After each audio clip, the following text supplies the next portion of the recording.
बिस्मिल्लाहिर्रहमानिर्रहीम, अस्सलाम वालेकुम। मैं हूं कोमल अब्बासी और आप देख रहे हैं नो एनआरओ अब की बार। नाज़रीन, मुल्क पर इन दिनों एहतजाज का मौसम पूरी आबोताब के साथ तारी है। अपोजिशन जमातों की महंगाई के खिलाफ एहतजाजी तहरीक जारी है। कलअदम तहरीक लब्बैक भी अपने कायद की रिहाई और हुकूमत से तयशुदा मुआहदे पर अमल दरामद के मुतालिबात को लेकर जो है वो सड़कों पर आ गई है। दूसरी जानिब वजीर आजम इमरान खान की जानिब से खड़ा किया गया DGISI की अपॉइंटमेंट का तनाज़ा भी अब तक हल नहीं हो सका।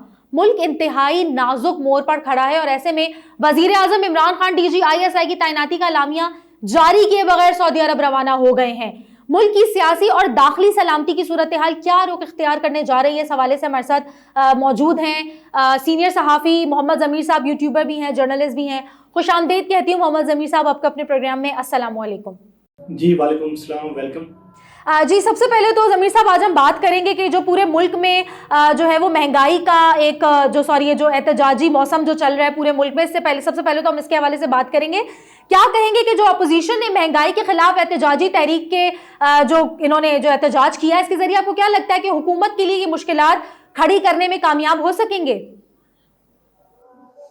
जी देखें, आपका सवाल तो बड़ा ज़बरदस्त है, रेलिवेंट आपका क्वेश्चन है। पहली बात तो ये है कि अपोजिशन के हवाले से जो एक तासुर मीडिया में जो दिया जा रहा है पिछले 3 से 4 रोज से कि जो अपोजिशन इस मरतबा हुकूमत मुखालिफ तहरीक चला रही है, इस मरतबा जो अपोजिशन है वो कामयाब हो जाएगी। मैं ये समझता हूँ कि अपोजिशन को इस तहरीक से भी कुछ नहीं मिलेगा और अपोजिशन को भी उसी सूरत हाल का सामना करना पड़ेगा जिस तरीके से PDM ने मूवमेंट चलाई, जिस तरीके से आज से जो 2-3 साल पहले जो हुकूमत के खिलाफ जो तहरीकें चलती आ रही हैं, बिल्कुल उसी तरीके से ये भी तहरीक साबित होगी। उसकी वजह ये है कि हुकूमत पर तो बात की जाती है कि ये हुकूमत नालायक है, नाकाम है, ये हुकूमत अवाम को रिलीफ नहीं दे रही, लेकिन दूसरी जानब ये भी मसला है कि अगर वाकयातन अपोजिशन जमातें हुकूमत मुखालिफ जो तहरीक चला रही हैं उनका मकसद और मिशन अवाम की खिदमत होता, अवाम के मसाइल को हल करना होता और अवाम के अंदर उनकी पजीराई होती, तो यकीनन ये हुकूमत के लिए बड़ी मुश्किल सूरत हाल होती। और ये इसमें कोई दूसरी राय नहीं है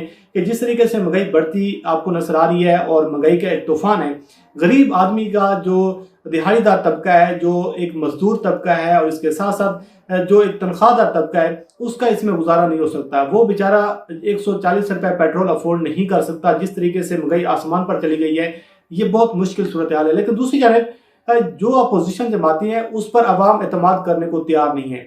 उसकी भी बुनियादी वजह यह है कि अवाम को पता है कि मुस्लिम लीग नून के अपने मसाइल हैं, मौलाना फजल रहमान के अपने मसाइल हैं और पाकिस्तान पीपल्स पार्टी के अपना रोना और दर्द है, जिसकी वजह से अवाम इन पर एतमाद करने को तैयार नहीं है। अगर वाकईतन अपोजिशन अवाम का एतमाद हासिल करने में कामयाब हो जाती तो यकीनन अवाम के लिए एक अच्छा ऑप्शन था कि वो महंगाई को लेकर अपोजिशन के साथ सड़कों पर निकलते। लेकिन अवाम को भी इस चीज़ का पता है कि जो मुस्लिम लीग नून और पाकिस्तान पीपल्स पार्टी ने अपना टिनोर पिछले 10 साल उन्होंने गुजारे हैं, तो उन्होंने अवाम की मुश्किलात में इजाफा किया है, कमी नहीं की। लेकिन कुछ चीज़ें ये सामने आ रही हैं कि अब हुकूमत जो है वो गरीब आवाम को रिलीफ देने के हवाले से प्लान तरतीब दे रही है, जो टारगेट सब्सिडी है उसके हवाले से भी इकदाम उठा रही हैं। ज़मीर साहब ये बताइएगा कि ज़मीर साहब, सिंध में तो पीपल्स पार्टी की हुकूमत है, लेकिन पूरे मुल्क में सबसे महंगा आटा कराची और दीगर शहरों में फरोख्त हो रहा है। फिर मुराद अली शाह कराची में किस मुंह से कल एहतजाज कर रहे थे? देखिए, यही तो मसला है जो बात मैंने आपसे शुरू में बात की है कि अवाम को इस चीज़ का एहसास है, अवाम को इस चीज़ का अंदाजा है कि अपोजिशन अपने ज़ाती मफादात के लिए सड़कों पर है। अपोजिशन दोबारा एक पेज पर इकट्ठा होना चाहती है, इमरान खान को इक़्तिदार से निकालना चाहती है, इमरान खान की हुकूमत को निकालना चाहती है।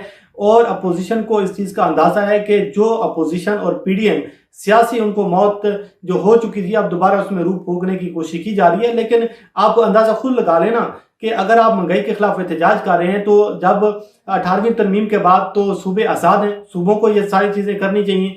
तो जब सिंध में अपना पाकिस्तान पीपल्स पार्टी की गवर्नमेंट है, बिलावल सरदारी की हुकूमत है, आसिफ अली जरदारी की हुकूमत है और मुराद अली शाह वहाँ के वज़ीर आला सिंध हैं, तो ये किस मुंह से ये वहाँ पर एहतजाज करें? इनको इस चीज़ का अंदाजा है कि जब हम पंजाब में आएंगे, हम KPK में जाएंगे, हम मुल्क भर में जाएंगे, हमारे साथ तो आवाम खड़ी नहीं होगी, हम सड़कों पर निकलेंगे तो हम एक्सपोज हो जाएंगे। तो ये तो अच्छी बात है ना कि आप जब सिंध में निकलेंगे आपके साथ ना तो कोई रुकावट खड़ी की जाएगी, ना आपको किसी किस्म की मुश्किल का सामना करना पड़ेगा।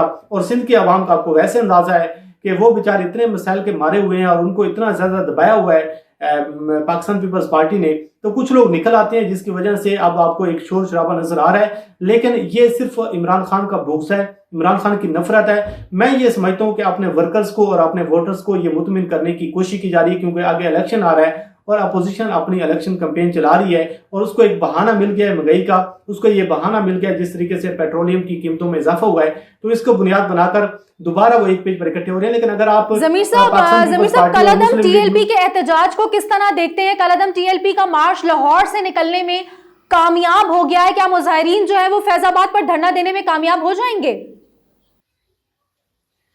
देखें, जो पाकिस्तान जो तहरीक लबैक पाकिस्तान का एहतजाजी धरना है, इसके हवाले से मेरी दो राय है। पहली बात तो यह है कि हुकूमत को इस तरीके से बिहेव नहीं करना चाहिए जिस तरीके से हुकूमत बिहेव कर रही है, जिस तरीके से ताकत का इस्तेमाल किया जा रहा है। मैं ये समझता हूँ कि बातचीत के जरिए इस मसाइल को हल करना चाहिए और उसकी वजह से जिस तरीके से पुलिस के लोग कुछ मारे गए हैं, कुछ टीएलपी के लोग जख्मी हैं, अवाम का नुकसान हो रहा है, तो रियासत को थोड़ा सा तहम्मुल और बर्दाश्त का मुजाहरा करना चाहिए था, बातचीत के जरिए मसला हल करना चाहिए था। लेकिन हमारे कुछ इतलात अभी ये सामने आ रही हैं कि वज़ीर आज़म इमरान खान जब सऊदी अरब रवाना हो रहे थे तो उन्होंने उससे पहले हिदायत जारी की कि शेख रशीद साहब को कि वो दुबई से पाकिस्तान वापस पहुंचे। वो पाकिस्तान पहुंचे, वो लाहौर भी पहुंच चुके हैं।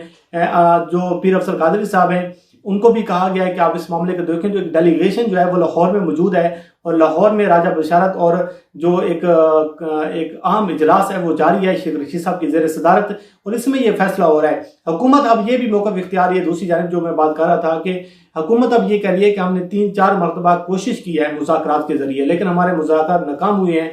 और अब ये सूरत हाल आ रही है, ताज़ा तरीन इत्तलात ये सामने आ रही है कि जो एहतजाजी जो मुजाहरा है, जो धरना है, जो एक लॉन्ग मार्च जा रहा है इस्लामाबाद की जानिब, वो तकरीबन काला शाकाको के करीब पहुंच चुका है। मुरीद के और गुजरात तक इंटरनेट सर्विस और नेटवर्किंग जो है वो बंद कर दी गई है और उनका टारगेट ये है कि हमने फैज़ाबाद हर सूरत पहुंचना है।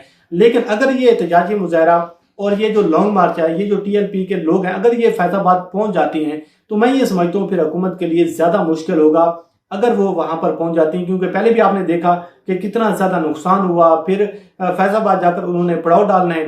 जब वो रावलपिंडी में दाखिल होंगे तो रावलपिंडी में जो 10 से 12 ऐसी रुकावटें खड़ी कर दी गई हैं जहां पर बहुत ज्यादा तसादम का खतरा है। तो एक अजीब सी सूरत हाल है और बड़ी एक खतरनाक सूरत हाल पैदा होती जा रही है। लेकिन कोशिश की जा रही है हुकूमत की जानिब से के मामलात के जरिए ये सारी चीजें हल हो जाएं। लेकिन टीएलपी ने ये कहा है कि जो हमारे लोग शहीद हुए हैं, जो उनकी अमलाशें लेकर इस्लामाबाद जा रही हैं और इस्लामाबाद हम उन मैयतों को साथ लेकर जा रहे हैं, तो मैं ये समझता हूँ कि थोड़ी सी गंभीर सी सूरत हाल है।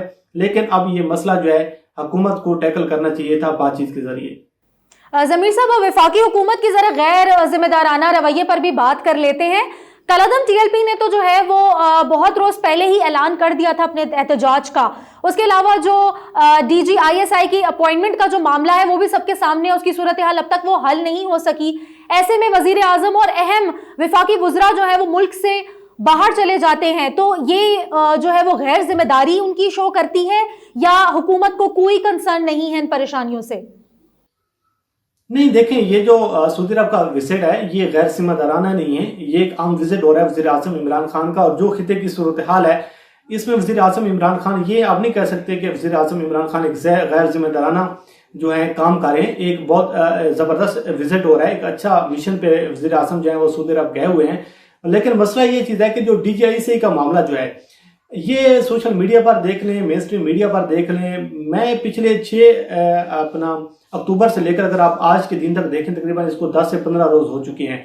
ये मामला ऐसा मामला है कि ख्वाहिशमंद हज़रात जो है वो अपनी मंशा और अपनी मर्जी की खबरें बनाने की कोशिश कर रहे हैं, अपनी ख्वाहिशात की तकमील चाहती हैं। लेकिन अगर कोई ज़्यादा इख्तलाफात होता, मसाइल हैं बातचीत के जरिए हल हो रहे हैं, जो भी मामलात हैं, देखें ये कौमी सलामती का मामला है, ये एक ऐसा मामला है, हिसास मामला है। और वज़ीर आज़म इमरान खान और चीफ ऑफ आर्मी स्टाफ आप देख रहे हैं कि 2 रोज पहले भी एक मीटिंग में इकट्ठे बैठे हुए थे, DGISI भी बैठे हुए थे।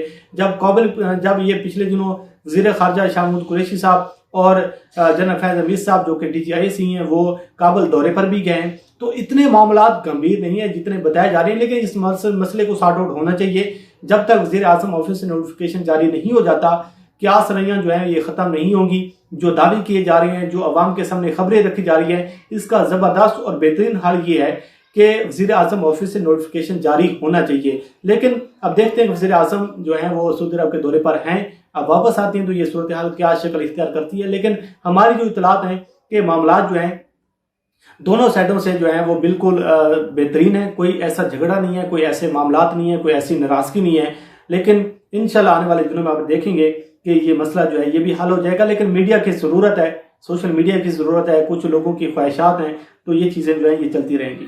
बहुत शुक्रिया मोहम्मद ज़मीर साहब आपके वक्त का, आपकी इन्फॉर्मेशन का। ये हमारे साथ मोहम्मद ज़मीर साहब मौजूद थे इस्लामाबाद से, जो भी इन्होंने हमारे साथ इन्फॉर्मेशन शेयर की। आप हमें अपनी कमेंट्स में जो है वो अपनी राय से हमें आगाह कर सकते हैं। इंशाल्लाह दोबारा एक नए मौजू के साथ हाजिर होंगी, तब तक के लिए अपनी मेज़बान को दीजिए इजाज़त। अल्लाह निगहबान।